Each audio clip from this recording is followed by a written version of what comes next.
Class 10th geography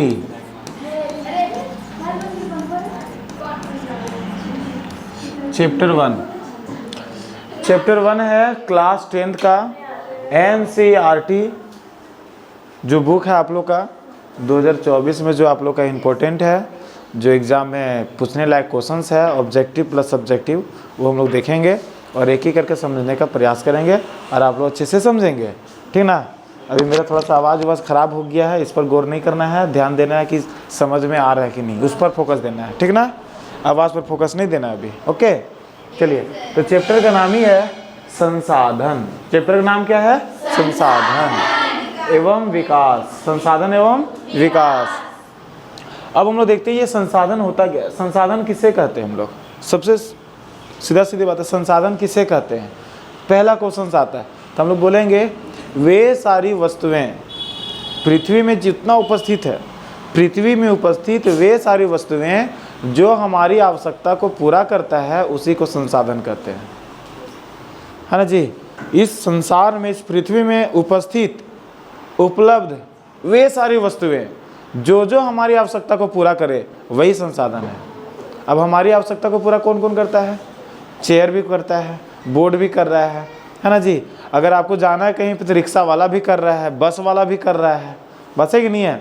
तो मतलब जो हमारी आवश्यकता हमारा बहुत सारा है और हमारी आवश्यकता को पूरा करने के लिए बहुत सारी चीज़ों की ज़रूरत भी होती है नहीं होती है। इसी को हम लोग बोलते हैं संसाधन, कि जिससे हमारी आवश्यकता को क्या होता है? पूरा हो जाता है। उसी को हम लोग क्या कहते हैं? संसाधन कहते हैं। तो चलिए हम लोग, और विकास का मतलब होता है डेवलप, कि जितना ज़्यादा आप तेज़ी से डेवलप कर सकते हैं। डेवलप का मतलब होता है कि जैसे एग्जांपल में कि आपका प्रयोग करने का ऑप्शन ज़्यादा से ज़्यादा हो। जो जितना ज़्यादा विकसित होता है उसके पास ऑप्शन उतना ज़्यादा होता है। एग्जांपल में समझिए कि विकास किससे कहते हैं।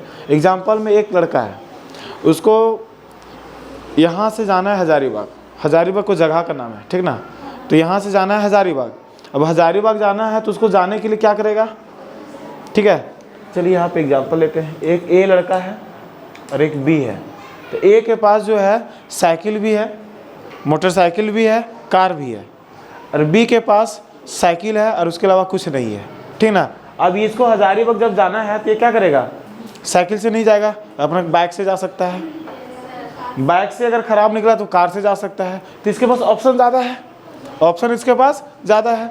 जबकि इसके पास सिर्फ साइकिल है, तो इसको जाने के लिए कोई ऑप्शन नहीं है, तो बस से जाना पड़ेगा। ऑप्शन इसके पास बहुत कम है, इसके पास ऑप्शन ज़्यादा है। तो जिसके पास ऑप्शन ज़्यादा है दैट मीन्स वही विकसित हो चुका है, वो वही अमीर है, वो बस है कि नहीं है। जिसके पास ऑप्शन कम है, खाने पीने की बात करें, बस दाल भात सब्जी के अलावा कुछ है ये नहीं ऑप्शन में। और जिसके पास ऑप्शन बहुत रहता है, फ्रूट्स रखा हुआ है, ड्राई फ्रूट रहता है, और भी तरह तरह की चीज़ें हैं, तो समझिए वहाँ पे ऑप्शन बहुत ज़्यादा है खाने का। और ज़्यादा ऑप्शन है दैट मीन्स वो विकसित है, और ऑप्शन कम है दैट मीन्स वो विकसित नहीं है। बात समझ आ रहा है ना जी। तो वही चीज़ हम लोग संसाधन एवं विकास, इस चैप्टर में हम लोग इस चीज़ को क्या करना है? पढ़ना है। चलिए आगे हम लोग टॉपिक पर आते हैं। चैप्टर पर हम ज़्यादा डिस्कस नहीं करेंगे। यहाँ पे क्लियर कीजिए। चलिए देखिए, पहला क्वेश्चन से निम्न में से कौन सा जैव संसाधन नहीं है? बताइए बाबू, जैव संसाधन नहीं है। जैव संसाधन किसको कहते हैं और अजैव संसाधन किसे कहते हैं? इसको जब हम लोग टॉपिक क्लियर पढ़ेंगे ना, उसमें आप लोग को जो है क्लियर हो जाएगा। यहाँ पे डायरेक्ट हम लोग क्वेश्चंस पढ़ रहे हैं, ठीक ना। ऐसा नहीं कि हम नोट्स नहीं बता रहे। नोट्स में पहले पढ़ाते हैं संसाधन के प्रकार, फिर अलग अलग तरीके से, फिर वो नोट्स होता है। तो नोट्स आप लोग हम नहीं बता रहे यहाँ पे, उसको अलग से वीडियो बनाएंगे उसका, ठीक ना, और अलग से बताएंगे आप लोग को। तो यहाँ पे डायरेक्ट क्वेश्चन हम लोग देखते हैं और इससे भी बहुत सारा क्लियर होते जाएगा आप लोग को। तो बोला जा रहा है जैव संसाधन नहीं है, तो सीधा सीधी बाबू जैव संसाधन किसे कहते हैं? जो जीव से मिलकर बनता है, जैव मंडल से मिलकर बना होता है, उसको कहते हैं जैव संसाधन। और जो जैव मंडल से नहीं बनता है, निर्जीवों से मिलकर बना होता है, उसको अजैव संसाधन कहते हैं। पता चल रहा है? सजीव मतलब जैव संसाधन, अजीव मतलब निर्जीव वाला जो वस्तु लोग है ना, जितना भी निर्जीव वस्तुएं हैं अजैव संसाधन के अंतर्गत आएगा। जिसमें जान नहीं है अजैव संसाधन, और जिसमें जान है जैव संसाधन में जाएगा। तो क्वेश्चन यहाँ पे पूछ रहा है, क्या पूछ रहा है? कि जैव संसाधन नहीं है। कौन? मनुष्य में तो जान होता है तो जैव संसाधन है, पशु में भी जान होता है जैव संसाधन है, वनस्पति में भी क्या होता है? जान होता है, जैव संसाधन है। चट्टान जैव संसाधन है, जान होता है। चट्टान समझते हैं बड़ा बड़ा पत्थर वगैरह जो रहता है वहाँ पे, है ना, जान होता है उसमें? नहीं होता। ये क्या कहलाएगा? अजैव संसाधन कहलाएगा। खत्म। कोई दिक्कत नहीं यहाँ पे। तो यहाँ पे जो है हम कोशिश करते हैं ऑब्जेक्टिव क्वेश्चन पर ज़्यादा चर्चा ना करें, हम डायरेक्ट सब्जेक्टिव पर आवे। ऑब्जेक्टिव आप लोग देख लीजिए, ठीक ना। ऑब्जेक्टिव आप लोग देख लीजिए यहाँ पे, और कॉपी में आप लोग उतार लीजिए बाबू। यहाँ पे जाओ, यहाँ से जो है आप लोग क्या कीजिएगा, उतार लीजिएगा, देख लीजिए ऑब्जेक्टिव आप लोग उतार लीजिएगा अपना कॉपी में, क्योंकि अगर एग्जाम जो लिखिएगा उसमें इंपॉर्टेंट रहेगा सब क्वेश्चन। आंसर भी सब में जो है नीचे लिखा हुआ है, ठीक ना। बढ़ा दे रहे धीरे धीरे करके, आप लोग हो सके तो स्क्रीनशॉट ले लीजिए यहाँ पे।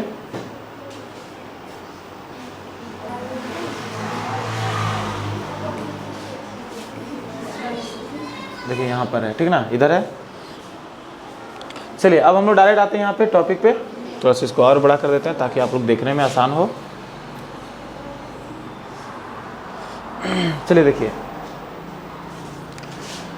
क्वेश्चन है, मानव निर्मित संसाधन के 5 उदाहरण दीजिए।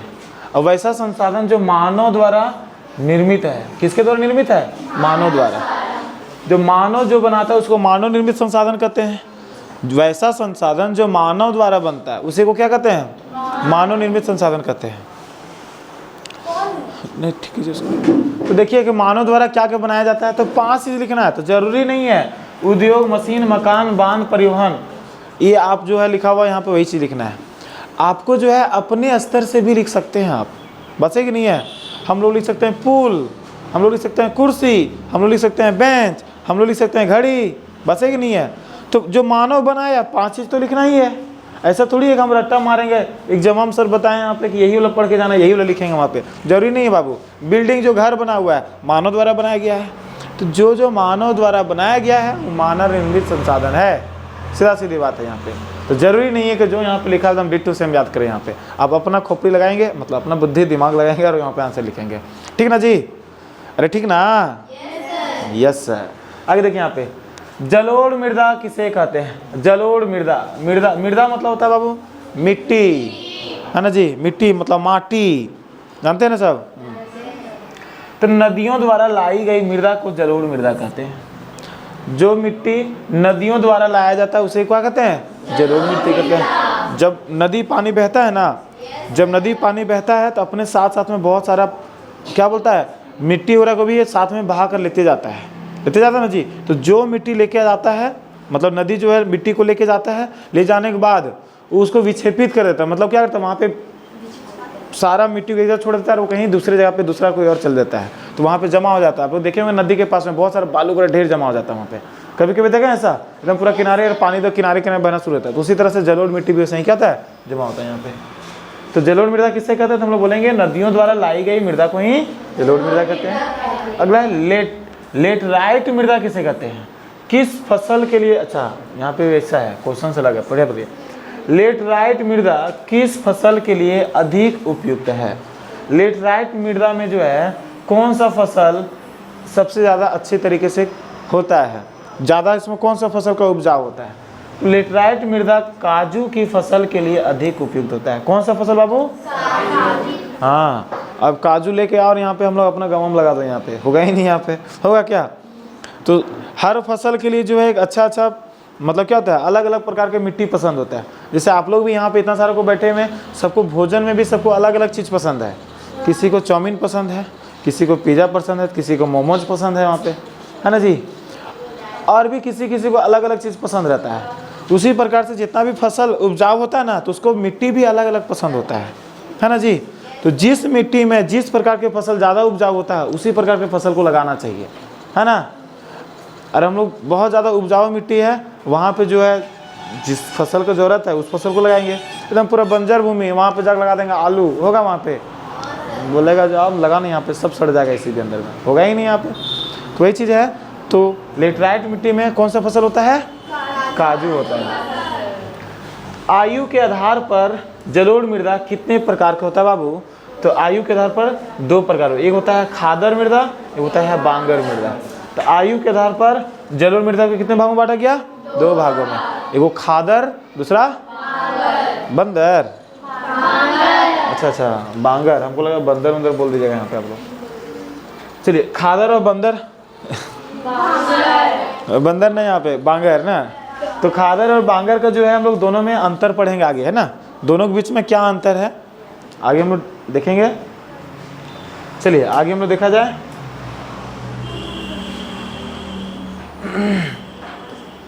अगला क्वेश्चन यहाँ पर है, काली मृदा किस फसल की खेती के लिए उपयुक्त मानी जाती है? हाँ बाबू देखिए, काली मृदा कपास की खेती के लिए उपयुक्त मानी जाती है। हाँ, तो लेटराइट मृदा जो है काजू के लिए, और काली मृदा कपास के लिए। का से काली, का से कपास, और का से काजू भी था, लेकिन काजू चल गया लेटराइट में, है ना जी। तो यहाँ पे काली मृदा कपास के लिए जाना जाता है। किसके लिए जाना जाता है? हाँ, इसीलिए काली मृदा का कभी कभी इसका नाम कहीं के देखिएगा, काली कपास मृदा, इसका काली मृदा का नाम लिख दिया जाता है, काली कपास मृदा। चूंकि समझे काली मिट्टी को अपने नाम से रजिस्ट्री करा लिया है, कौन? कपास। चूंकि एकड़ में कपास जो होता है सबसे अधिक मात्रा में होता है ना जी। हाँ, तो काली मिट्टी में सबसे ज़्यादा कौन सा फसल होता है? हाँ, कपास की खेती होती है। दूसरा नंबर में देखा जाए तो गन्ना की भी खेती हो जाता है इसमें, है ना। काली मिट्टी में गन्ना रे कतारी, हम लोग यहाँ कतारी भी बोलते हैं, आप लोग यहाँ पे क्या बोलते हैं बताओ? दोनों बोलते हैं यहाँ पे। ईख भी बोलते हैं हम लोग, बचपन में पढ़े ई फॉर ईख, पढ़े ना जी।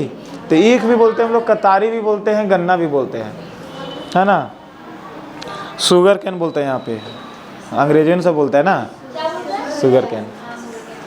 अब आगे देखते हैं हम लोग यहाँ पे, काली मिट्टी में सबसे अच्छा फसल कपास का होता है। अब बाद में देखा जाएगा तो दूसरा नंबर में आ जाएगा गन्ना वगैरह। आगे देखिए, राष्ट्रीय वन नीति, देखिए यहाँ पे अगला क्वेश्चन, राष्ट्रीय वन नीति 1952 के द्वारा निर्धारित कितने प्रतिशत भौगोलिक क्षेत्र पर वन होना आवश्यक है? अब एक नियम बना है बाबू, राष्ट्रीय वन नीति मतलब पूरा देश के लिए एक नियम, कब? 1952 के द्वारा एक नियम का नाम है राष्ट्रीय वन नीति 1952।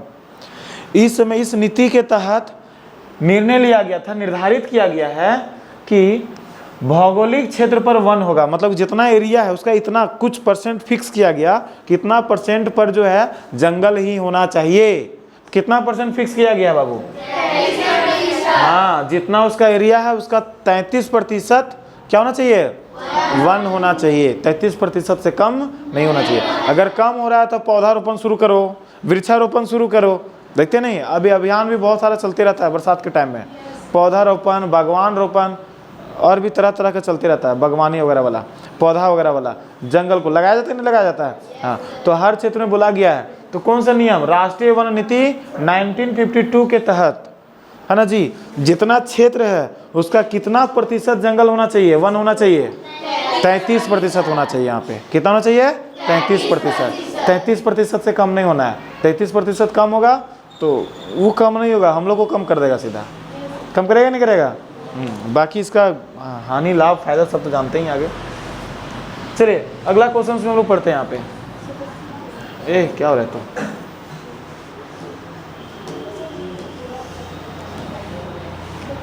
देखिए, थोड़ा सा लघु उत्तरीय प्रश्न, वो जो था एकदम ढेर छोटा था, इकर से थोड़ा सा बड़ा, है ना। लघु मतलब थोड़ा सा लॉन्ग आंसर टाइप क्वेश्चन, ठीक है ना।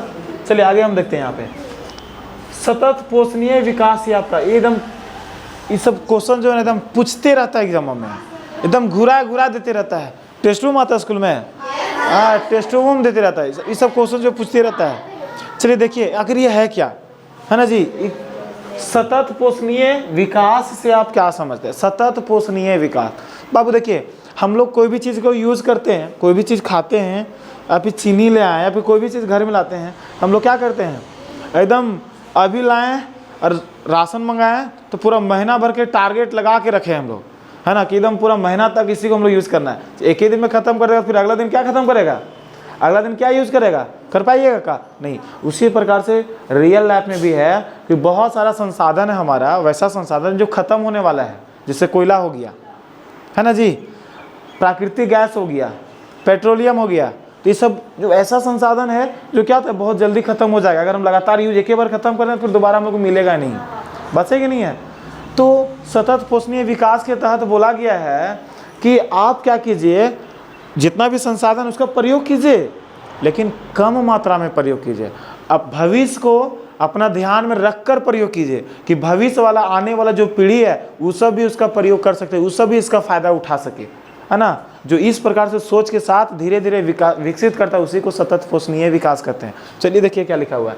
सतत पोषणीय विकास का अर्थ है कि विकास पर्यावरण को बिना नुकसान पहुंचाए और वर्तमान में विकास की प्रक्रिया चलती रहे, भविष्य की पीढ़ी के लिए भी संसाधन बचा रहे। ये ना बोला है कि आपको क्या करना है कि अभी पर्यावरण को भी ख्याल रखना है, पर्यावरण को भी बचाना है, ठीक ना।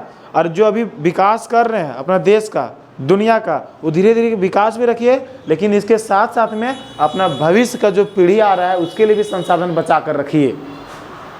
बस ये ना जी एक ही बार सब खत्म ही मत कर दीजिए। अभी जो पीढ़ी यही पीढ़ी से मिलकर खत्म कर दो तो आने वाला पीढ़ी सब लात मारेगा तुम लोग को और सब गाली देगा, वहाँ पे नहीं देगा। इसलिए क्या करना है, भविष्य के लिए भी बचा के रख देना है। तो इसी को हम लोग कहते हैं सतत पोषणीय विकास। सतत मतलब धीरे धीरे विकास कीजिए और कुछ कुछ बचा के भी रख दीजिए। किसके लिए? हाँ, भविष्य में आने वाले पीढ़ियों के लिए, है ना जी। इसी को ही क्या कहते हैं, सतत पोषणीय विकास कहते हैं। अपना भी विकास कीजिए और पीढ़ी के लिए भी बचा के रख दीजिए, पर्यावरण को भी नुकसान नहीं कीजिए। इसी को तो कहते हैं सतत पोषणीय विकास। कोई दिक्कत है यहाँ पे? ना है दिक्कत? बोल। चलिए आगे हम लोग बढ़ते हैं। आगे यहाँ पे क्या बोल रहा है, यहाँ पे क्वेश्चन नंबर 20। देख बाबू यहाँ पे क्या बोल रहा है। देखिए, नवीकरणीय संसाधन और अनवीकरणीय संसाधनों में अंतर स्पष्ट कीजिए बाबू। नवीकरणीय संसाधन और अनवीकरणीय संसाधन किसको कहेंगे, दोनों के बीच में अंतर लिख दीजिए। हम लोग को पता चल जाएगा कि नवीकरणीय किसको कहेंगे और अनवीकरणीय किसे कहते हैं, है ना। चलिए यहाँ से हम लोग की क्लियर होते जाएगा नवीकरणीय और अनवीकरणीय। देखिए सबसे पहले हम देखते हैं नवीकरणीय संसाधन को। तो इस संसाधन का प्रयोग बार बार किया जा सकता है। नवीकरणीय संसाधन, इसका प्रयोग हम लोग बार बार कर सकते हैं, बार बार कर सकते। ये खत्म ही नहीं होगा, यूज करते रहो, यूज करते रहो। जैसे सूरज का प्रकाश है, लाइट है, सौर ऊर्जा लीजिए, जितना उपयोग कर सकते हैं। क्या बोलेगा, कल बिजली बिल भेज दो, सूरज का रोशनी यूज कर रहे हैं उसका बिल भेज दो, नहीं बोलेगा वहाँ पे। हाँ, तो वही चीज़ यहाँ पे, इसका प्रयोग हम लोग बार बार कर सकते हैं। नवीकरणीय संसाधन का प्रयोग हम लोग बार बार कर सकते हैं। इस संसाधन का पुनर्निर्माण प्रकृति के द्वारा पुनः किया जा सकता है, और इसका निर्माण हमको करने की जरूरत नहीं है, इसके ठिका हम नहीं लिए, भगवान जी इसका ठिका ले लिए हैं, है ना। प्रकृति इसका पूरा टेंडर ले लिए हैं वहाँ पे। तो तू खत्म करो ना, देखते हैं दम कितना खत्म करो। तू यहाँ पे सौर ऊर्जा खत्म करो यहाँ पे, है ना जी, ठिका ले लिया है ना, कभी खत्म होने वाला नहीं। यहाँ पे हवा हो गया, यहाँ पे अब हवा को भी अब लेते रहिए, सांसें छोड़ते रहिए, कोई नहीं रोकेगा आपको। अब बोलिएगा जो आपको बदल रहा है पेड़वे को काट देंगे वहाँ पे, तब तो नुकसान पहुँचबे करेगा यहाँ पे, है ना जी। अब यूज कीजिए हवा का, जितना यूज करिए, लगा दो पंखा, 20-25 को पंखा लगा दो वहाँ पे, है ना जी। एकदम सांस 1-2 नली ले रहे हैं, 4-5 को नली बना लो वहाँ पे, है ना जी, सांस लेते रहो।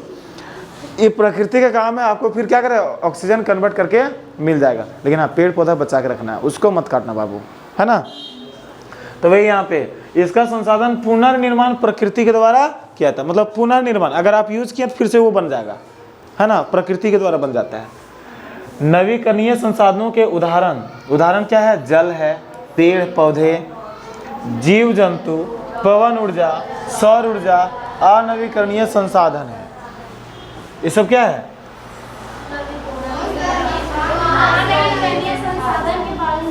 अच्छा यहीं तक होगा ना। यहाँ से जो है अनवीकरणीय संसाधन, यहाँ पे लिखा गया है, थोड़ा सा टाइपिंग मिस्टेक हुआ यहाँ पे, इसको अलग लाइन में ले जाना था, है ना, तो यही लाइन में लिख दिया यहाँ पे। नहीं, तो ये वाला जो है ना, समझ लीजिए यहाँ पे आप लोग, क्या है कन्फ्यूजन में मत रहिएगा कि ये वाला जो है ना, यहाँ से इस लाइन में होना चाहिए, इस लाइन में, दूसरा लाइन में। जैसे यहाँ पे नवीकरणीय संसाधन है ना, वैसे अनवीकरणीय संसाधन यहाँ पे रहता है, साथ ही लिखा गया, आप लोग कन्फ्यूज नहीं होना है, ठीक ना। तो सीधा सीधे हम लोग बोलेंगे नवीकरणीय संसाधन में, तो इस तो समझ में आ गया आप लोग को, जिसका उपयोग बार बार कर सकते हैं, जिसका पुनर्निर्माण प्रकृति के माध्यम से ही हो जाता है ना। इसका उपयोग करने पर भी ये खत्म नहीं होने वाला है, ठीक है। जैसे सौर ऊर्जा हो गया, पवन ऊर्जा हो गया, जल हो गया, हवा हो गया, ये सब, ठीक ना, लिख देना है। अब देखते हैं हम लोग अनवीकरणीय संसाधन। कौन संसाधन, अनवीकरणीय संसाधन किसे कहते हैं बाबू? तो चलिए देखते हैं। इन संसाधनों का उपयोग करने के बाद समाप्त हो जाते हैं। अगर इसका प्रयोग कीजिएगा तो ये क्या हो जाएगा? समाप्त हो सकता है। इसमें बार बार उपयोग किया जा सकता है, खत्म नहीं होने वाला, लेकिन इसमें खत्म हो जाएगा। इस संसाधनों का पुनर्निर्माण नहीं हो सकता और इसको फिर से पुनः निर्माण नहीं किया जा सकता है। अनवीकरणीय संसाधन के उदाहरण में क्या है? खनिज संसाधन है, कोयला है, लौह अयस्क है, इत्यादि है ना जी। तो कोयला हो जाएगा, पेट्रोलियम हो जाएगा, लौह अयस्क हो जाएगा, खनिज संसाधन वही सब होता है। तो उस सब क्या करना है? ये सब क्या होता है? खत्म होने वाला चीज़ है। एक बार बन गया फिर दोबारा नहीं बनने वाला है, और जब नहीं बनने वाला है तो वो अनवीकरणीय संसाधन है, और जो बनने वाला है वो नवीकरणीय संसाधन है। नवीकरणीय संसाधन का पुनः निर्माण किया जाता हो सकता है, लेकिन अनवीकरणीय संसाधन का पुनः निर्माण नहीं हो सकता है। यही चीज़ तो लिख देना आप लोग को दिखा यहाँ पे। चलिए लिख लीजिएगा। चलिए आगे हम लोग देखिए, अगला यहाँ पे जैव संसाधन किसे कहते हैं बाबू? जैव संसाधन, इसे पहले क्वेश्चन नंबर 1 में चर्चा कर चुके हैं हम लोग। ऐसे संसाधन जिसमें जीव व्याप्त है, जीवन व्याप्त है, उसे जैव संसाधन कहते हैं। जैसे पशु, मनुष्य, मत्स्य, वनस्पति आदि अनेक बोला जाता है। वैसा संसाधन जीवन होता है, जिसमें जीवन होता है, जिसमें जान होता है, उसी को तो जैव संसाधन कहते हैं। जिसमें जीवन होता है, जिसमें जान होता है, वही जैव संसाधन है ना जी। जैसे मनुष्य लिख दिए हैं, मछली लिख दिए यहाँ पे, वनस्पति, पेड़ पौधा वगैरह लिख दिए हैं, मतलब जिसमें जान होता है, कीड़ा मकोड़ा जितना भी है सब लिख दो यहाँ पे, सब जैव संसाधन कहलाएगा। यहाँ पे क्या कहलाएगा? जैव संसाधन कहलाएगा, ठीक ना। और अजैव संसाधन किसके कहेंगे? तो वैसा संसाधन जिसमें जीवन नहीं होता है, जिसमें जान नहीं होता है, जैसे धातु, चट्टान, मृदा, इस सब में जान नहीं होता, तो सब अजैव संसाधन कहलाएगा। क्या कहलाएगा? अजैव संसाधन कहलाएगा, ठीक ना। कुछ दिक्कत है यहाँ पे? चलिए आगे देखते हैं। नवीकरणीय योग्य संसाधन किसे कहा जाता है? अब नवीकरणीय योग्य संसाधन किसको कहेंगे? तो नवीकरणीय योग्य संसाधन तभी हम लोग देखे थे, देखा था ना जी। चलिए एक बार फिर से देख लेते हैं हम लोग।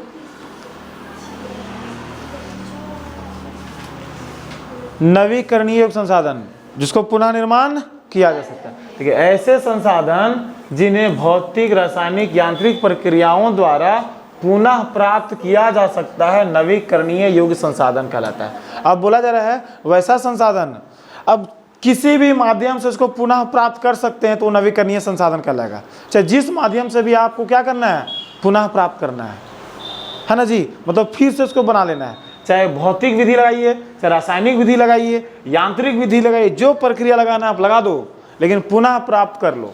अगर पुनः प्राप्त हो जाता है दैट मीन्स वो नवीकरणीय संसाधन कहलाएगा, और पुनः प्राप्त नहीं कर सकते हैं तो अनवीकरणीय संसाधन में जाएगा। है यांत्रिक मतलब कि नया नया टेक्नोलॉजी अभी आ गया है, उस सब मिला जुला कर वहाँ पे बना दो वहाँ पे, है ना।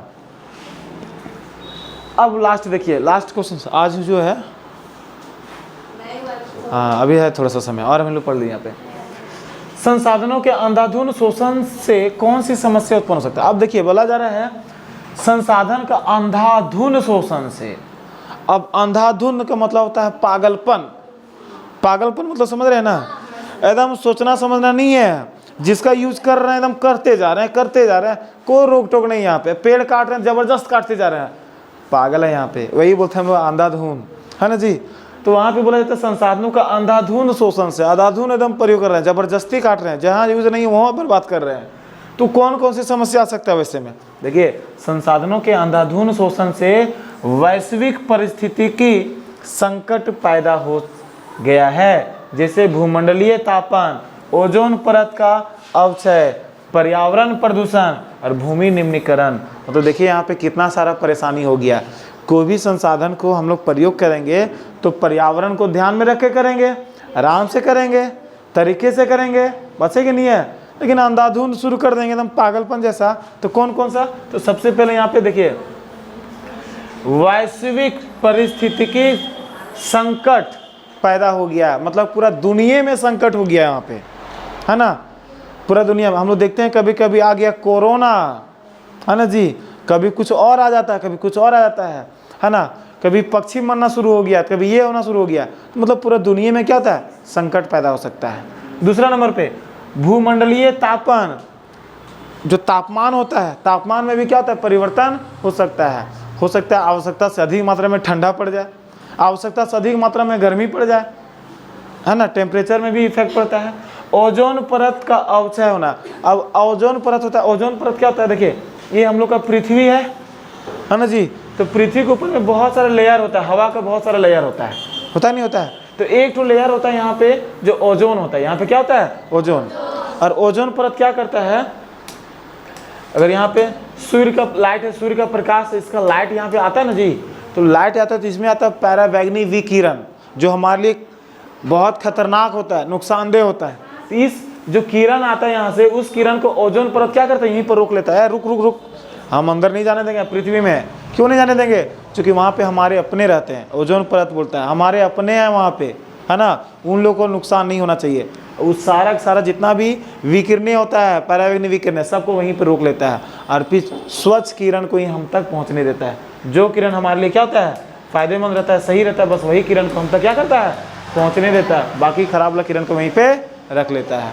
और हम तक पहुँचता है तो हम लोग यहाँ पे एकदम सही सलामत यूज कर लेते हैं इसका, बात है कि नहीं है। लेकिन हम लोग अंधाधुंध प्रयोग करेंगे तो क्या होगा, ओजोन परत में छिद्र होना शुरू हो गया है और हो भी गया है। यहाँ पे देखिए हमारे बच्चे लोग बड़ा हो भी गया यहाँ पे। चलिए ठीक है, अब ये यहाँ पे क्या हो जाएगा, अब परत यहाँ पे खराब हो जाएगा। जो पराबैंगनी विकिरण जो है हम तक पहुँचेगा, है ना जी, गलती से अगर यहाँ तक पहुँच गया तो समझिए जिसके ऊपर पड़ेगा वही बर्बाद हो जाएगा। अगर किसी के त्वचा में पड़ेगा तो त्वचा का कैंसर पड़ जाएगा, पौधा में पड़ेगा तो पौधा मर जाएगा, समझिए। मतलब तरह तरह के बीमारी उत्पन्न हो सकता है, हो सकता है नहीं हो सकता है। तो वही चीज़ है, अंधाधुंध प्रयोग से ओजोन परत भी हम लोग को क्या हो सकता है, खराब हो सकता है। तो उसको भी तो बचाना है, इसलिए हम लोग क्या करना चाहिए, अंधाधुंध प्रयोग नहीं करना चाहिए। उसके बाद यहाँ पे पर्यावरण भी प्रदूषण हो रहा है ना। कार्बन डाइऑक्साइड की मात्रा बढ़ रहा है, जब कार्बन डाइऑक्साइड की मात्रा बढ़ेगा तो गर्मी भी बढ़ेगा। उसके बाद यहाँ पे भूमि निम्नीकरण, भूमि का जो क्षमता है, उर्वरता जो क्षमता है वो भी धीरे धीरे क्या हो रहा है, खत्म हो रहा है। उसका भी धीरे धीरे क्वालिटी खत्म होते जा रहा है, मतलब गुणवत्ता जो भी खत्म होते जा रहा है। तो ये सब प्रॉब्लम हो सकता है, संसाधनों के अंधाधुंध प्रयोग करने से हम लोग इतना सारा समस्या हो सकता है बाबू, है ना। आप लोग एग्जाम में एकदम आराम से शांति से लिख सकते हैं इसको, ठीक ना। और लिखिएगा आप लोग, जरूरी नहीं कैसे एकदम सीधा सीधा लिखिए, आप लिख सकते हैं कि संसाधनों के अंधाधुंध शोषण से निम्नलिखित समस्याएं हो सकता है। पहला नंबर में दे देंगे, पहला नंबर में वैश्विक वाला, दूसरा नंबर में दे देंगे ये वाला, तीसरा नंबर में दे देंगे ये वाला, 4 नंबर में दे देंगे ये वाला, है ना, 5 नंबर में लिख देंगे ये वाला। आप लोग इस तरह से भी लिख सकते हैं, पॉइंट बाय पॉइंट, है ना जी। चलिए ठीक है, उसके बाद हम लोग जो है कल अपर्दन किसे कहा जाता है, मृदा अपर्दन किसको कहेंगे हम लोग, है ना। तो सब बहुत टेंशन ले लेता है, सर मृदा अपर्दन बचपन से पढ़ रहे हैं, 4 में भी मिला होगा मृदा अपर्दन, 6 में भी, 8 में भी मिला होगा, अभी भी मिल रहा है 10 क्लास में आप लोग को। मृदा अपर्दन किसे कहते हैं, देखिए मृदा के कटाव और उसके बहाव की प्रक्रिया को मृदा अपर्दन कहा जाता है। मृदा का मतलब होता है मिट्टी, मृदा का मतलब क्या होता है, मिट्टी। तो मिट्टी के कटाव और उसके बहाव की जो प्रक्रिया होता है उसी को क्या कहते हैं, मृदा अपर्दन होता है। प्राकृतिक कारणों एवं मानव निर्मित कारणों के द्वारा मिट्टी के ऊपरी सतह के बहाव हो जाता है, उसे मृदा अपर्दन कहते हैं। हम लोग देखते हैं मृदा अपर्दन होने के बहुत सारे रीजन हो सकता है कि बहुत ज़्यादा वर्षा पानी पड़ा, देखिए यहाँ पे बगल में पिक्चर में पानी पड़ा, पानी पड़ने की वजह से पूरा क्या हो रहा है, इधर से भी पानी इधर से पानी, जब पानी बहता है तो साथ साथ में मिट्टी को जो है ना बहा कर ले जाता है। और जब मिट्टी देखिए मिट्टी किस तरह से बह गया, और मिट्टी पूरा तरीके से बह गया, जो बह जाता है उसी को हम लोग क्या कहते हैं, मृदा अपर्दन कहते हैं, है ना जी। कभी कभी ये तो फिर प्राकृतिक घटना हो गया यहाँ पे कि प्राकृतिक माध्यम से हुआ। कभी कभी मानव क्या करता है, अपना घर बना रहा है, मिट्टी भरना है, दूसरे जगह से जेसीबी मशीन लगा देता है, जबरदस्त वहाँ पे क्या करेगा, गड्ढा करवा देगा, वहाँ से मिट्टी उठा के कहीं और जाकर ले जाता है, उसको भी मृदा अपर्दन कहेंगे। बड़ा बड़ा पहाड़ रहता है, लोग पत्थर निकालने के लिए, पत्थर का यूज़ करने के लिए, है ना जी, गिट्टी वगैरह बनाने के लिए पूरा पहाड़े को लोग क्या करता है, तोड़ देता है, वहाँ पे धंस देता है वहाँ पे, है ना जी, और सारा मिट्टी उठा के कहीं और फेंकवा देता है, मृदा अपरदन हो गया यहाँ पे। वहाँ पे पता चल रहा है कि जमीन में कोयला निकल गया है, तो वहाँ पे लोग क्या करता है, जेसीबी तरह तरह का वहाँ पे मशीन लगा दिया, सारा मिट्टी यहाँ से कटवा कर कहीं और जाके फेंकवा देता है, वहाँ पे क्या कहलाएगा, मृदा अपरदन कहलाएगा। तो मतलब समझिए कि मिट्टी को एक जगह से किसी और जगह पर क्या करता है, ले जाना ही क्या कहलाता है, मिट्टी कहलाता है। मतलब बहा देना, बहने के माध्यम से जाए, है ना, वर्षा के माध्यम से या मानव के माध्यम से, जिसके माध्यम से मिट्टी एक जगह से दूसरे जगह तक चला जाता है, उसी को क्या कहते हैं, मृदा अपरदन कहते हैं। कोई दिक्कत है यहाँ पे? यहाँ पे हम लोग मानव निर्मित उपकरणों के द्वारा भी मिट्टी की ऊपरी सतह का बहाव हो जाता है, ऊपरी सतह का क्या होता है, बह जाता है यहाँ पे, है ना, फिर ये क्या कहलाता है, मृदा अपरदन का। यही चीज है यहाँ पे। कोई दिक्कत है यहाँ पे? चलिए अगला क्वेश्चन भी हम लोग देखते हैं।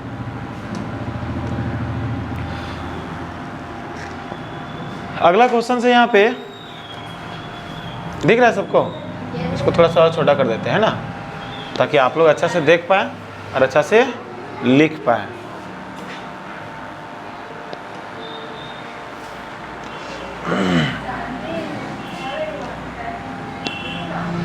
देखिए बोला जा रहा है यहाँ पे, स्वामित्व के आधार पर संसाधनों को कितने भागों में बांटा गया है, व्याख्या करें।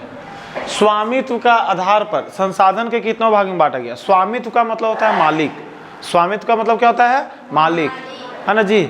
अब इस कुर्सी का मालिक कौन है, तो मालिक के आधार पर बांटा जाता है। कभी कभी होता है इस कुर्सी का मालिक एक आदमी होता है, कभी कभी दो आदमी होता है, कभी कभी एक बार वहाँ पे जमीन है, उस जमीन का मालिक कभी एक आदमी हो सकता है, कभी कभी हो सकता है वो सरकारी जमीन है जिसका स्वामित्व सभी को है वहाँ पे, बस ही नहीं है। तो स्वामित्व के आधार पर भी संसाधनों का अलग अलग भागों में बांटा गया है। कौन कौन से अलग अलग भागों में बांटा गया है, सेकंड बढ़ रहा है ना वहाँ पे। अरे कौन रो रहा है जी, शांत कराइए थोड़ा सा उनको।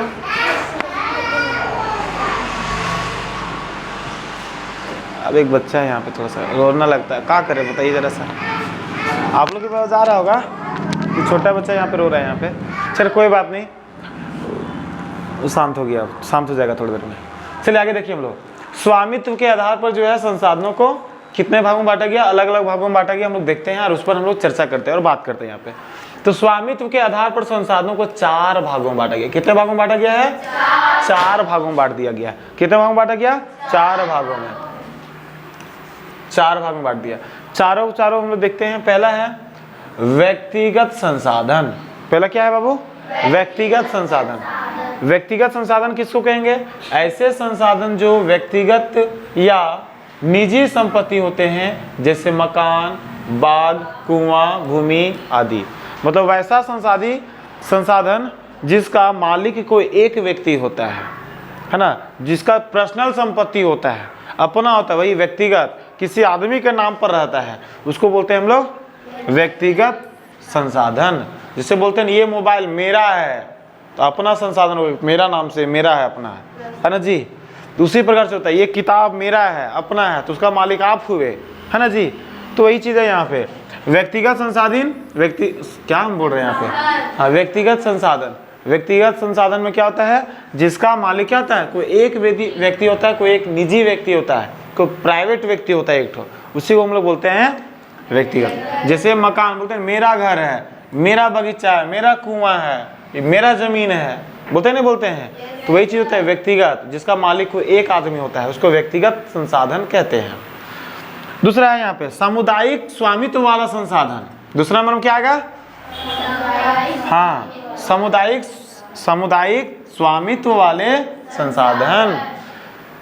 ऐसे संसाधन जिसका उपयोग समुदाय या सभी लोग आकर करते हैं या फिर कर सकते हैं, जैसे शमशान भूमि, तालाब, पिकनिक स्थल, खेल का मैदान, ये सब। मतलब वैसा संसाधन जिसका मालिक जो होता है पूरा समाज होता है, जिसका मालिक क्या होता है, पूरे समाज होता है, उसको सामुदायिक स्वामित्व वाला संसाधन कहते हैं। अब वहाँ पे खेल का मैदान है, तो वहाँ पे बोलेंगे ये मेरा खेल का मैदान है, हमें खाली अकेले खेलेंगे। अकेले को खेल सकता है बताओ, नहीं खेल सकता है। वहाँ पे पूरा स्वामी, जितना भी वहाँ पे समाज है, पूरा समाज का अधिकार है, सबको वहाँ पे खेल सकता है ना जी। वहाँ पे देखते हैं तालाब, क्या बोलेगा, एक सिर्फ मेरा तालाब है अकेले, वहाँ पे तालाब तो सामुदायिक होता है, सभी लोगों, पूरा गाँव का होता है। जिस गाँव में तालाब उस पूरे गाँव का होता है जिस क्षेत्र में उस पूरा क्षेत्र का तालाब होता है सभी लोगों का अधिकार होता है ना जी। शमशान घाट का जो भूमि होता है, शमशान घाट वाला जो भूमि रहता है, वहाँ पे कोई एक व्यक्ति का नहीं रहता है, हर व्यक्ति वहाँ पे जा सकता है। जिस क्षेत्र में उस पूरे क्षेत्र का है, पूरा समाज का है वहाँ पे भूमि, बस एक नहीं है, तो ये सब होता है जिसका मालिक पूरे समाज होता है। पिकनिक स्थल, अगर पिकनिक स्थल गए हैं वहाँ पे तो किसी को रोका नहीं जा सकता। वहाँ पे आप भी पिकनिक मनाइए, जमुनिया डैम यहाँ पे जाता है लोग, है ना, तो बोलेगा कि मेरा जमुनिया डैम है यहाँ पे, बोलेगा वहाँ पे? कोई नहीं बोलेगा वहाँ पे, सब बोलता है वहाँ पे मेरा नहीं है, वो पूरे है। जो आएगा आइए और बनाइए पिकनिक, कोई नहीं रोकेगा आपको। कोई रोक सकता है क्या? नहीं रोक सकता है। तो वही चीज़ यहाँ पे पिकनिक स्थल। खेल का मैदान, यहाँ +2 स्कूल पर एकदम बहुत बड़ा ग्राउंड है, कोई बोलेगा मेरा खेल का मैदान है यहाँ पे? नहीं बाबू, पूरे समाज का खेल का मैदान है ना जी। उसका मालिक पूरा समाज है, उसका देख रेख पूरा समाज करेगा यहाँ पे। ये सब चीज़ होता है और भी बहुत सारी चीज़ें होती है। तो जिसका मालिक क्या होता है? पूरा समाज होता है, उसी को हम लोग बोलते हैं सामुदायिक स्वामित्व वाले संसाधन। तो देखा था यहाँ पे, जिसका मालिक को एक पर्सनल व्यक्ति होता है वो व्यक्तिगत स्वामित्व वाला संसाधन, जिसका पूरा समुदाय रहता है जिसका मालिक, उसको सामुदायिक स्वामित्व वाला संसाधन कहलाएगा। तीसरे नंबर में क्या आता है यहाँ पे? राष्ट्रीय संसाधन। तीसरा नंबर पे क्या आता है? राष्ट्रीय संसाधन। राष्ट्रीय संसाधन में क्या आएगा बाबू? देखिए, ऐसे संसाधन जो देश की संपत्ति है, वैसा संसाधन जो पूरा देश का संपत्ति है, अर्थात सरकार के अधीन में है, अर्थात जो सरकार के अधीन में, मतलब सरकार के अंदर में जो जितना भी संपत्ति जो सरकार के अंदर है वही है राष्ट्रीय संसाधन। जैसे सारे खनिज पदार्थ, जितना भी कोयला हो गया, पेट्रोलियम हो गया, सारा खनिज पदार्थ सरकार के अंदर आता है ना जी, तो वो जगह राष्ट्रीय संसाधन। जल संसाधन, जल संसाधन को प्रश्न, पूरा देश का अधिकार है वहाँ पे जल संसाधन में। वन जंगल, है ना जी, राष्ट्रीय संसाधन। यहाँ पे वन्य जीव संसाधन और भी बहुत सारे जो वन्य जीव संसाधन है, उस सब के सब किसके अंदर आएगा? सरकार के अंदर। मतलब जिसका मालिक पूरा देश के लोग हो सकते हैं, जिसका मालिक पूरा देश के लोग होते हैं, पूरा देश होता है, मतलब जो सरकार के अंदर होता है, वैसा वैसा संपत्ति जो सरकार के अंदर होता है, जिसका मालिक सरकार है, उसी को हम लोग बोलते हैं राष्ट्रीय संसाधन। क्या कहते हैं? राष्ट्रीय संसाधन। जिसका मालिक सरकार, गवर्नमेंट के अंदर जितना भी संपत्ति आता है सब राष्ट्रीय संसाधन कहलाएगा। अगला नंबर में है अंतर्राष्ट्रीय संसाधन। अंतर्राष्ट्रीय संसाधन नंबर 1 क्या होता है बाबू? अंतर्राष्ट्रीय संसाधन, चलिए देखते हैं। राष्ट्रीय तो समझ में आ गया कि अगर भारत देश में रहने वाले हम लोग, तो भारत देश के अंदर जितना भी संपत्ति है भारत सरकार के नाम पे, है ना जी, उस सब के सब राष्ट्रीय संसाधन कहलाएगा। और उस संपत्ति का यूज भारत सरकार के, भारत में रहने वाले सभी व्यक्ति आराम से यूज कर सकते हैं उसका, है ना जी। अब हम लोग देखते हैं राष्ट्रीय संसाधन, वैसे संसाधन जिन्हें अंतर्राष्ट्रीय संस्थाएं नियंत्रित करती है। अब वैसा संसाधन जिसमें सिर्फ भारत ही नहीं, विदेश वाले जितने भी देश विदेश के लोग हैं उन लोग को भी द्वारा कंट्रोल किया जाता है, उन लोग भी उसका मालिक रहता है। वैसा संपत्ति जिसका मालिक सिर्फ भारत ही नहीं बल्कि अन्य देश भी हो सकता है, अंतर्राष्ट्रीय उसी को कहते हैं हम तो, इंटरनेशनल, है ना जी, कि बहुत सारे वहाँ पे। तो जितना भी जो है वैसा संपत्ति जिसमें समझिए तो पूरा दुनिया में जितना भी देश है सबको उसका यूज कर सकता है ना, सभी के माध्यम से उसका कंट्रोल कर सकता है, उस पर नियंत्रण कर सकता है, उसको हम लोग अंतर्राष्ट्रीय संसाधन कहते हैं। जैसे एग्जांपल देखते हैं, तट रेखा से 200 समुद्री मील की दूरी से बाहर खुले महासागरों का क्षेत्र। जैसे मान लेते हैं तट रेखा, चलिए उसको हम आप लोग समझा देते हैं। इस साइड वाला में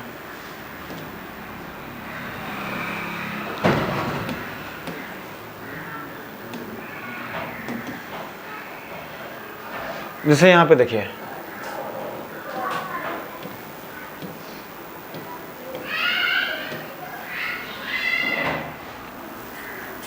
जैसे एग्जांपल हम लोग देखते हैं यहाँ पे, अंतर्राष्ट्रीय संसाधन किसको कहते हैं हम लोग, किस क्षेत्र को बोल सकते हैं हम लोग, तो बोला जा रहा है यहाँ पे देखिए, तट रेखा से 200 समुद्री मील की दूरी से बाहर खुले महासागर का क्षेत्र। यानी कि मान लेते ये हम लोग का भारत है, ये हम लोग का क्या है, मान लेते नहीं, ये हम ही लोग का भारत है, मानेंगे क्या यहाँ पे, है ना जी। अभी हम लोग का भारत है यहाँ पे, तो भारत से समुद्र, ये हम लोग का तट रेखा ये वाला एरिया है ना जी, ये वाला एरिया हम लोग का तट रेखा। तो यहाँ से इस जगह से 200 मील, अब 200 मील के बाद मान लेते ये वाला एरिया 200 मील है, ये वाला एरिया क्या रहा है 200 मील के अंदर है, तो 200 मील के अंदर आ रहा है, समझिए ये भारत का हद से भारत के अंदर आएगा, ठीक ना। इस पर जो कंट्रोल करेगा सिर्फ भारत करेगा, वहां पे दूसरा आदमी नहीं आएगा यहाँ पे, है ना जी। लेकिन हाँ 200 मील तक यहाँ तक हम यूज कर रहे हैं, यहाँ पे ये तो पूरा भारत यूज कर रहे हैं यहाँ पे, है ना जी, ये वाला। लेकिन इसके बाहर वाला जो क्षेत्र बच रहा है, इसके बाद इधर वाला पूरा दुनिया का कंट्रोल में रहता है ना जी। उसको बोलते हैं इंटरनेशनल संसाधन, है ना जी, अंतर्राष्ट्रीय संसाधन कहते हैं इसको। क्या कहते हैं हम लोग? अंतर्राष्ट्रीय संसाधन कहते हैं कि 200 मील तक तो ये हमारा अपना हो जाएगा, 200 मील के बाद वाला में कोई दिक्कत नहीं यहाँ पे, है ना। तो हम मतलब वैसा संसाधन जिस पर पूरा दुनिया क्या कर सकता है, उस पर कंट्रोल कर सकता है, उसका यूज कर सकता है ना जी, उस पर वो नियंत्रण कर सकता है, उसी को हम लोग कहते हैं अंतर्राष्ट्रीय संसाधन। तो सीधा सीधे हम लोग समझ गए हैं, क्या समझ गए हैं? स्वामित्व के आधार पर संसाधन को 4 भाग में बांटा गया। पहला व्यक्तिगत संसाधन, जिसका मालिक को एक व्यक्ति होता है, जिसका पर्सनल कोई सामान रहता है। दूसरा सामुदायिक, जिसका मालिक पूरे समाज रहता है, एक क्षेत्र में रहने वाले जो लोग होते हैं पूरे सबका समाज का रहता है। राष्ट्रीय संसाधन, जिसमें पूरा देश रहता है जिसका मालिक। अंतर्राष्ट्रीय, जिसका मालिक पूरा दुनिया रहता है। खत्म। एग्जाम्पल में यहाँ पे कोई मोबाइल हो सकता है, अपना घर हो सकता है, बगीचा हो सकता है, इसमें सड़क हो सकता, सड़क यहाँ पे राष्ट्रीय में सड़क भेज सकते हैं हम लोग। इसमें हो जाएगा आपका खेल का मैदान हो जाएगा, यहाँ पे पिकनिक स्थल हो जाएगा, यहाँ पे तालाब हो जाएगा यहाँ पे, है ना जी। इसमें क्या हो जाएगा सरकारी, जैसे कि पेट्रोलियम हो गया, कोयला हो गया, सड़क हो गया, इसमें भेज देंगे यहाँ पे। अंतर्राष्ट्रीय, समुद्र के 200 मील के बाद, समुद्री तटरेखा से, किसी भी देश के समुद्री तटरेखा से 200 मील के बाद वाला जो महासागर है उस पर जो सबका कंट्रोल हो सकता है। लेकिन 200 मील के अंदर वाला में सिर्फ जिस देश के आसपास में बस उसी का अधिकार होगा यहाँ पे, ठीक ना। चलिए आगे हम लोग पढ़ते हैं, अगला क्वेश्चन की ओर बढ़ते हैं।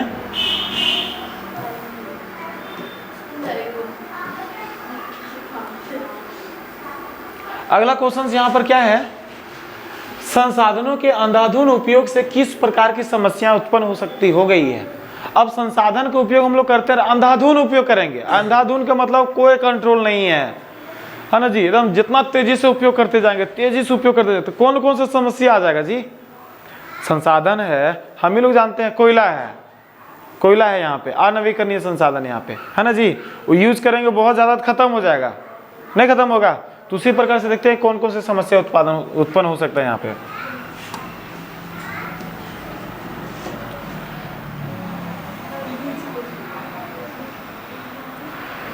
तो संसाधनों के अंधाधुंध उपयोग से किस प्रकार की समस्या उत्पन्न हो सकती है, तो देखते हैं हम लोग। आज विश्व में इस भागदौड़ की जिंदगी में सभी व्यक्ति अधिक से अधिक संसाधनों का उपयोग करना चाहते हैं। अब इस जिंदगी में अभी का टाइम में क्या रहता है कि जितने भी लोग हैं सब संसाधन का अभी चाहते हैं कि हम ज़्यादा अमीर बने। क्या बात हो रहा है बताइए। एक्स्ट्रा दिमाग अगर किसी का लग रहा होगा तो बाहर जाके एक्स्ट्रा दिमाग लगाइए। यहाँ पे क्लासरूम में बैठ कर यहाँ पे दिमाग नहीं लगाना। यहाँ पे चल देखिए, यहाँ पे बीच में आप लोग क्या बोलते हैं, यहाँ पे माइंड डिस्टर्ब कर देते हैं। यहाँ पे चलिए देखिए क्या बोल रहा है कि संसाधनों के अंधाधुंध उपयोग से किस प्रकार की समस्या उत्पन्न हो गई है। अगर संसाधन का आवश्यकता से अधिक मात्रा उपयोग करेंगे, बिना सोचे समझे उपयोग करेंगे, तो कौन कौन सी समस्या आ जाएगा।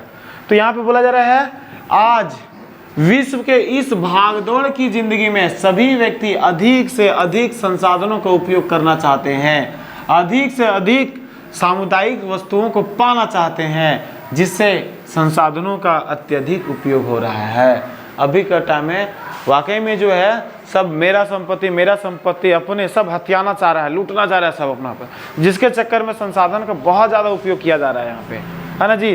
पूरा तेजी से जंगलों को काट कर सफाई किया जा रहा है यहाँ पे, एकदम ज़्यादा से ज़्यादा घर बनाया जा रहा है यहाँ पे, बड़ा से बड़ा बिल्डिंग बनाया जा रहा है, ज़्यादा से ज़्यादा वहाँ पे क्या बनाया जा रहा है, फैक्ट्री बनाया जा रहा है, वहाँ पे सड़क बनाया जा रहा है यहाँ पे, है ना। सोच नहीं रहा है कि क्या नुकसान होने वाला है, बस ज़्यादा से ज़्यादा क्या करते जा रहा है, बनाते जा रहा है। यहाँ पे बनाने से क्या क्या परेशानियाँ हो सकती है। संसाधनों के अंधाधुंध उपयोग से निम्नलिखित मुख्य समस्याएं उत्पन्न हो गई है। पहला नंबर में देखिए, कुछ व्यक्तियों के लालच के कारण संसाधनों का दोहन हो रहा है। तो यहाँ पे बोला जाता है सबसे पहले संसाधनों का दोहन हो रहा है। दोहन का मतलब कि एक्स्ट्रा में वेस्ट किया जा रहा है, बर्बाद किया जा रहा है संसाधन को। जितना जरूरत है उतना ही नहीं, आवश्यकता से अधिक मात्रा में उसका बेकार कर दे रहे हैं हम लोग, यूज कर दे रहे हैं यहाँ पे।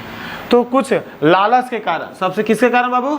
लालच के कारण। हमको ज्यादा अमीर बनना है, सबसे ज्यादा संपत्ति अपने हड़प पे रख लेना। अरे क्या करेगा, मर जाएगा लेते जाएगा वहाँ पे, हैं? तो बोलते हैं अपना बाल बच्चा के लिए बना के रखेंगे। अरे बाल बच्चा बढ़ागा तो अपने वो स्टैंडर्ड जिंदगी जिएगा, बस ही नहीं, बस बढ़िया से पढ़ा दीजिए उसको खाली, है ना जी, बढ़िया से उसको शिक्षा दे दीजिए, बढ़िया से उसको सिखा दीजिए, है ना, अपने जीवन जी लेगा वो। तो यहाँ पे बस लूटपाट के यहाँ पे रखता है। संसाधन कुछ लोगों के हाथ में आ गए हैं, जिसके कारण समाज अमीर और गरीब दो वर्गों में बट गया है। अब संसाधन जो है, देश का संसाधन है ना, कुछ लोग को अपने पर्सनल हाथ में आ गया, एकदम पूरा पूरा जमीन खरीद के सब अपने अपने हाथ में रख लिया। यहाँ पे ये कंपनी का मालिक ये बन गया, उस एरिया का मालिक ये बन गया, वो बन गया। इसीलिए भारत का जो समाज है वो दो भाग में बट गया बाबू, है ना, एक अमीर और एक गरीब, है ना जी। अमीर है उसके पास बहुत ज़्यादा ले लिया अपने, सब अपने अपने हिसाब से काम करेगा वहाँ पे, और गरीब वाला फिर कहाँ जाएगा बताइए।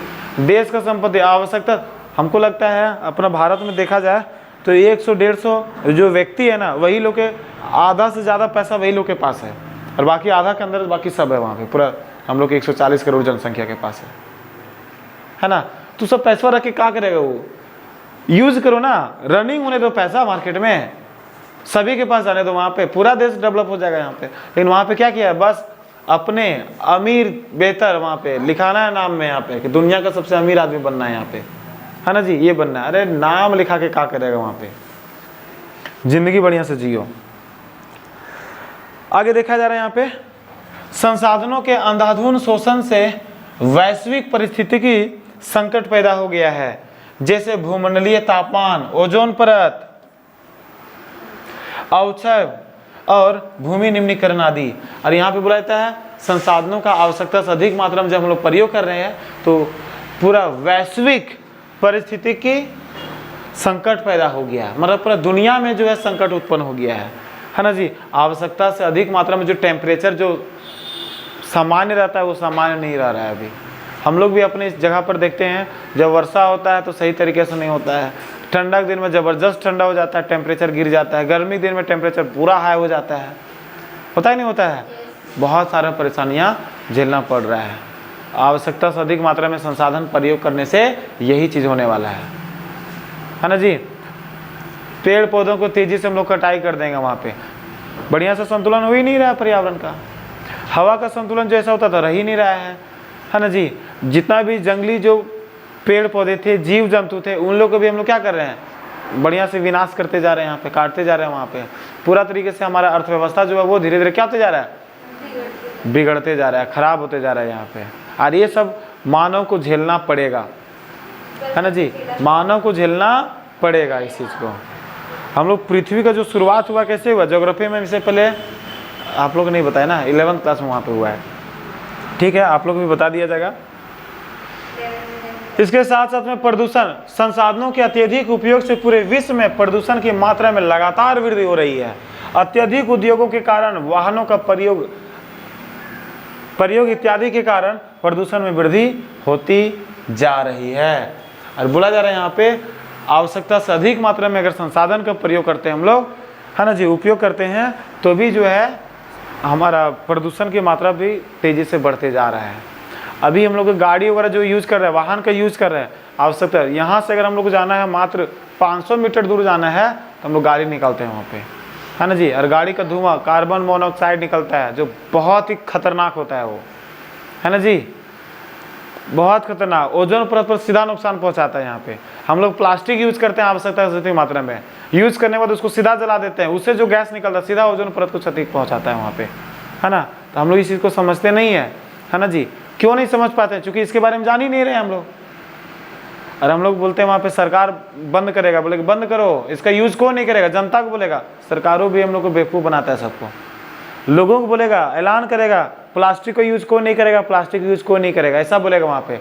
गधा नहीं क्या, वह बुरा मान जाएगा यहाँ पे, है ना जी। हम सरकार को गधा नहीं बोले वहाँ पे ना, फिर बुरा मान जाएगा वहाँ पे। होना क्या चाहिए यहाँ पे, होना क्या चाहिए यहाँ पे, जहाँ पे प्लास्टिक बनाया जा रहा है फैक्ट्री बंद कर दो ना, प्लास्टिक बनाने वाला ना बनेगा ना यूज होगा, बात खत्म, बस है कि नहीं है?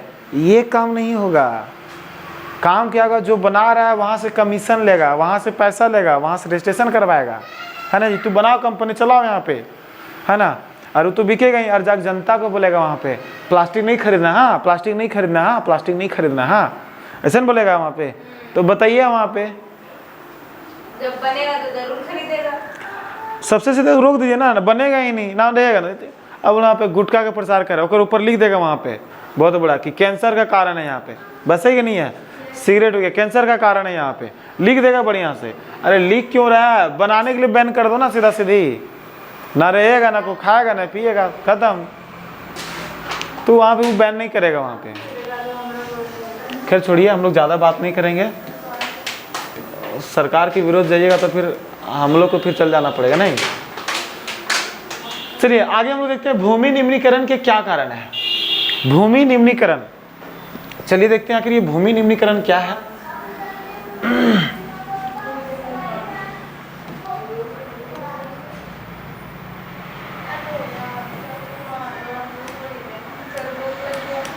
चलिए ना, हो गया यहाँ पे। भूमि निम्नीकरण के क्या कारण, देखिए भूमि निम्नीकरण का अर्थ है, भूमि निम्नीकरण का अर्थ है कि प्राकृतिक तथा मानव निर्मित कारणों से मृदा की उर्वरता शक्ति में लगातार होने वाली कमी को भूमि क्षरण या भूमि निम्नीकरण कहा जाता है। अब बोला जाता है भूमि निम्नीकरण किसे कहते हैं बाबू? तो मानव निर्मित कारणों से, मतलब मानव जिस प्रकार से यूज कर रहा है जमीन का, मानव जिस प्रकार से यूज कर रहा है, यूज करने से मृदा की जो उर्वरता शक्ति में, भूमि का जो मृदा है, मिट्टी है, मिट्टी का जो उर्वरता शक्ति है, उर्वरता शक्ति में लगातार कमी हो रहा है। उर्वरता शक्ति में लगातार क्या हो रहा है? कमी हो रहा है। और उर्वरता शक्ति में जो लगातार कमी हो रहा है उसी को तो ये भूमि निम्नीकरण कहते हैं हम लोग। क्या कहते हैं? भूमि निम्नीकरण कहते हैं। भूमि निम्नीकरण किसे कहते हैं? तो हम लोग सीधा बोलेंगे कि मानव अपने कामों के माध्यम से, है ना जी, जो भूमि का जो है, मिट्टी का जो उपजाऊ क्षमता है वो धीरे धीरे कम होते जा रहा है। और जो उपजाऊ क्षमता धीरे धीरे कम हो रहा है उसी को तो भूमि निम्नीकरण कहते हैं। आगे देखिए भूमि निम्नीकरण के कौन कौन से कारण हैं। पहला नंबर देखिए वनमूलन। क्या होता है यहाँ पे? वनमूलन कारण। पहला कारण वनमूलन। वनमूलन क्या होता है बाबू? सब ढूंढते रहेगा, सपना अपना देख रहे। वनमूलन सर क्या बोल दिया यहाँ पे, देख लीजिए इसको। आधुनिक विश्व में वनों का प्रतिशत में कमी होती जा रही है। कृषि के कारण एवं शहरीकरण के कारण वनों की मात्रा में कमी होती जा रही है। वनों के नहीं होने से भूमि का निम्नीकरण बढ़ता जा रहा है। यहाँ पे भूमि के निम्नीकरण हो रहा है, मतलब कि मानव जो है जमीन का उपयोग करने के लिए, घर बनाने के लिए, सड़क बनाने के लिए, बड़ा बड़ा फैक्ट्री बनाने के लिए, है ना जी, सारा जंगल को तेजी से कटाया जा रहा है, पूरा काटा जा रहा है यहाँ पे, है ना जी। अब जितना जमीन को काटा जा रहा है सब उसको वेस्ट करते जा रहे हैं हम लोग, बर्बाद करते जा रहे हैं। वहाँ पे बड़ा बड़ा फैक्ट्री बना रहे हैं, वहाँ पे धुआं निकल रहा है ना, ऊपर से केमिकल निकल रहा है जो भूमि को बर्बाद करते जा रहा है ना। और इस तरह से जंगलों की संख्या क्या, जंगल क्या हो रहा है? कम होते जा रहा है। वन जो है क्या होते जा रहा है? वनों का जो प्रतिशत है वो धीरे धीरे कम होते जा रहा है। इसी बोलते हैं हम लोग वनमूलन, कि वनों की संख्या में कम होते जा रहा है ना जी। और भूमि का निम्नीकरण होते जा रहा है यहाँ पे। आगे अति पशुचारण दूसरा नंबर पे है। भूमि निम्नीकरण का दूसरा रीजन अति पशुचारण। भूमि पर अत्यधिक पशुचारण के कारण भूमि का निम्नीकरण हो रहा है। मतलब भूमि पर क्या हो रहा है? पशुओं को लेते जा रहे हैं बिना। अब बरसात का टाइम होता है, वहाँ पे थोड़ा बहुत बीज वगैरह आया, वहाँ से जो पौधा निकल रहा है वहाँ पे, है ना जी, और धीरे धीरे निकल के विशाल वृक्ष का रूप लेगा। हम लोग क्या कर रहे हैं? पशुचारण कर रहे हैं। वहाँ पे पशु लेते जा रहे हैं, है ना जी। पशु मतलब समझ, जानवर वगैरह, भेड़ बकरी, गाय बकरी, बैल, सब उठा के लेते जा रहे हैं हम लोग। और बड़े लेके जाओ चराओ वहाँ पे, है ना जी। और पर डे लेके जा रहे हैं, और पर डे लेके जा रहे हैं, पर डे लेके जा रहे हैं, पर डे लेके जा रहे हैं। जहाँ पर जाता है वहाँ पे जाता है, वहाँ पे पूरा जमीन में वहाँ पे घास वो नहीं उगता वहाँ पे, बस ही नहीं है। जो बीज अंकुरित हुआ था, जो धीरे धीरे बड़ा होगा, वो और बड़ा कहाँ होगा? ओकरा जाकर सबसे पहले वहीं खा गया ओकरा, बस है कि नहीं है? तोड़ दिया उसको, खा गया उसको। उसके बाद जो घास वगैरह पूरा तरीके से बर्बाद कर देता है वहाँ पे, है ना जी। तो अति पशुचारण भी, हाँ पशुचारण अच्छी बात है, लिमिट होना चाहिए कोई चीज़ का, अति नहीं होना चाहिए। तो अति पशुचारण भी प्रॉब्लम। देखिए अति जोड़ दिया यहाँ पे, पशुचारण ठीक है लेकिन अति पशुचारण गलत है यहाँ पे। तो कोई भी चीज़ में अति नहीं होनी चाहिए। उसके बाद है खनन। इस सबसे खतरनाक तो यही वाला है बाबू, खनन। देखिए, अत्यधिक खनन के कारण, जैसे कोयला खनन, बॉक्साइट इत्यादि खनिजों के खनन के कारण भूमि का निम्नीकरण हो रहा है। खनिजों के खनन से मिट्टी की मात्रा में कमी होती जा रही है। अब यहाँ पे देखा जा रहा है बाबू, हम लोग का खनन पता चला जमीनों के नीचे यहाँ पे क्या हो रहा है, कोयला निकल रहा है, तो क्या करेगा झारखंड सरकार, कोई कंपनी, विदेशी कंपनी बुलाएगा, तू आ जा यहाँ पे, है ना जी। झारखंड में कंपनी, भारत के अंदर वाला कंपनी नहीं बुलाएगा, वहाँ पे विदेश वाला कंपनी बुलाएगा, है ना। और उसको बोलेगा तो आ जा यहाँ पे कोयला निकलेगा, कोयला निकाल यहाँ पे हम बेचेंगे उसको, है ना जी। और वहाँ पे कोयला, अब यहाँ पे जितना भी मिट्टी है सब उठा के ऊपर, एक लेयर मिट्टी है, सारा मिट्टी को उठा कर फेंक देगा, है ना जी। जाके फेंक दो वहाँ पे। आसपास में रहने वाले जो लोग हैं, आसपास में जहाँ पे रह रहे तो लोग तो जरूर होंगे वहाँ पे, सब लोगों को लालच देगा, नौकरी देंगे तुम लोग को हम, है ना जी। अब नौकरी फ्री में थोड़ी नहीं देता है, पैसा देता है वो मंथली, तो कर बदले में वो काम कराता है जी, पैसा देता है ना जी। वो मंत्री नौकरी दे दिया, वो अच्छी बात है, नौकरी दे दिया, लेकिन उसके बदले में क्या कर रहा है, ड्यूटी वो कर रहा है वहाँ पे, दिन रात काम कर रहा है वहाँ पे, 8 घंटा 12 घंटे ड्यूटी कर रहा है। वो ड्यूटी करने के बदले उसको पेमेंट मिल रहा है, वो ड्यूटी करे तब पेमेंट मिल रहा है। क्या किया जाता है। अब मृदा का निम्नीकरण देख लिया कि मृदा का निम्नीकरण जो होता है किस प्रकार से होता है। अब मृदा का निम्नीकरण से भूमि को बचाने के लिए हम लोग कौन कौन से उपाय करेंगे, इस पर ही डिस्कस कर लेते हैं। हम लोग देख लेते हैं कि अब मृदा को बचाया कैसे जाए, भूमि को हम लोग बचाए कैसे संरक्षण करें, सुरक्षा कैसे प्रदान करें उसको बचाने के उपाय। मृदा का संरक्षण अर्थ है, और मृदा का संरक्षण से अर्थ है कि मिट्टी के ऊपरी सतह अर्थात मृदा का उर्वरता शक्ति को बनाए रखने से है मृदा का संरक्षण बहुत ही आवश्यक है। मतलब मिट्टी को, मृदा संरक्षण का मतलब है जमीन का जो होता है सबसे ऊपरी लेयर है, सबसे ऊपर जो सतह है जहाँ पे उपजाऊ करते हैं हम, उसको उपजाऊ क्षमता को बचा के रखना है ना जी। उसी को कहते हैं हम लोग मृदा का संरक्षण। तो मृदा का संरक्षण का मतलब वही हो गया कि भूमि का जो ऊपरी लेयर होता है उसको कम से कम बचा के रखना ताकि उपजाऊ अच्छा से किया जा सके यहाँ पे। तो मृदा के संरक्षण के लिए निम्नलिखित उपाय किए जा सकते हैं। पहला नंबर पे देखिए वृक्षारोपण। क्या किया जा सकता है, ज़्यादा ज़्यादा वृक्ष को लगाइए। पेड़ों की रक्षक मेखला बनाना। अब पेड़ों की रक्षा, पेड़ को रक्षा करने के लिए हम लोग पेड़ लगा दिए यहाँ पे, अब उधर से पेड़ कैसे बन रहा है, यहाँ पे बड़ा सा पेड़ है तो ठीक है, छोटा सा अगर यहाँ पे पेड़ यहाँ पे जन्म ले लिया है ना जी, तो इसको क्या करना, चारों साइड से घेर दिए, जाली उली से घेर दिए चारों साइड से इसको, ताकि बाहर से कोई जानवर आके उसको ना खाए, है ना जी, तब ना बचेगा वो। नहीं तो हम लोग क्या करते हैं, लगा तो दिए हैं, रोज हम लोग यहाँ पे पर बरसात आता है तो हम लोग भी यहाँ पे क्या करते हैं, वृक्षारोपण का अभियान चलाते हैं, है ना जी। और हम लोग वृक्ष भी क्या करते हैं, लगाने का काम करते हैं, लेकिन क्या होता है उसको देखरेख तो सही से नहीं करते हम लोग, और देखरेख नहीं करते तो अगले साल मिलता भी नहीं है यहाँ पे, इसलिए उसको देखरेख भी करना बढ़िया से। चारागाहों का उचित प्रबंधन, साथ में चारागाह चराने के लिए जो पशुओं को ले जाते हैं उसके लिए अलग से प्रबंधन करना चाहिए, अलग से व्यवस्था करना चाहिए। जहाँ पे वृक्षारोपण किए हुए हैं वहाँ पे तो भेजना नहीं है, न जाएगा सारा वृक्ष को, वहाँ पे क्या जाएगा, खा जाएगा वो, तो उसको अलग से प्रबंधन करना चाहिए, अलग व्यवस्था करना चाहिए यहाँ पे। पशु चारण का नियंत्रण, पशुओं को जो चराने के लिए उस पर कंट्रोल होना चाहिए, है ना जी, अति नहीं होनी चाहिए। रेतीले टीलों में कांटेदार झाड़ियों लगाना, और जहाँ पे रेतीला है, जहाँ पे हम लोग बोलते हैं गुरगुरी वाला ज़मीन है ना जी, जहाँ पे बहुत ज़्यादा बालू वाला ज़मीन है ना जी, तो उस जगह पे हम लोग क्या करना है, जहाँ पे झाड़ी जो रहता है, कंटीली वाला झाड़ी वाला जो रहता है उसको लगाना है, क्योंकि वो लोग वही वहाँ पे टिकेगा। अगर वहाँ पे हम लगा देंगे सागवान, होगा ही नहीं, गमहरिया होगा ही नहीं, वहाँ पे होगा क्या, नहीं होगा यहाँ पे। ढाल वाली भूमि पर सीढ़ी नुमा खेती करना चाहिए, और जहाँ पे पूरा ढलान है, ऐसे ढलान है वहाँ पे सीढ़ी नुमा खेती करना है। ऐसे तो सीढ़ी नुमा मतलब क्या होगा, जैसे सीढ़ी कैसे बनाते हैं, सीढ़ी बनाया तो सीढ़ी में यहाँ पे हम लोग आराम से चल सकते हैं, फिर अगला सीढ़ी में चल सकते हैं, उसी प्रकार सीढ़ी नुमा, अगर ढलान है वहाँ पे तो सीढ़ी नुमा बनाना चाहिए, और हर जगह पे खेती करना चाहिए, वहाँ पे पेड़ लगाना चाहिए वहाँ पे, है ना, इस तरह से होना चाहिए। खनन नियंत्रण, खनन जो होता है कोयले को नियंत्रण के लिए, कोयले को निकालने के लिए जो खनन करते हैं, जमीन को गड्ढा करके जो कोयला सब निकाल लिया जाता है उस पर कंट्रोल करना चाहिए, है ना जी। बंजर भूमि का उचित प्रबंधन, अगर भूमि बंजर है, वहाँ पे कोई उपजाऊ नहीं है, तो उसका जो है कंट्रोल करना चाहिए, उसका जो है प्रयोग करना चाहिए किसी न किसी चीज़ में। बंजर भूमि वहाँ पे लगा दो, वहाँ पे फैक्ट्री वैक्ट्री लगा दो, वहाँ पे काम करो, है ना जी। ऐसी भी भूमि बंजर है तो वहाँ पे यूज करो, लेकिन वैसा नहीं पेड़ काटो वहाँ पे लगाओ, उल्टा पुल्टा सब काम करता है, दिमागवा नहीं लगाता है सब यहाँ पे, औद्योगिक जल को परिष्करण के पश्चात विसर्जित करना। अब फैक्ट्री से जो जल निकल रहा है, विषैली जल, जहरीली जो जल निकल रहा है वहाँ से फैक्ट्रियों से, उसको जो है नदी में नहीं मिलाना है, उसको सही तरीके से गड्ढा उढ़ा करके वहाँ पे डाल के उसको वहीं पे निपटान करो, है ना जी। भूमि निम्नीकरण बचाओ, और इस तरह से हम लोग क्या कर सकते हैं, बचा सकते हैं। इतना सारा है और इस तरह से हम लोग क्या कर सकते हैं, बचा सकते हैं। खत्म हो गया। उसके बाद हम लोग जो है नेक्स्ट चैप्टर देखेंगे नेक्स्ट डे। आप लोग जो है वीडियो को अच्छे से देखिए और सब्सक्राइब करके रखिए, क्योंकि आपको 8, 9, 10, 11, 12 का सभी सब्जेक्ट का अलग अलग वीडियो आप लोग को मिलेगा इसमें। ठीक है। जय हिंद, जय भारत।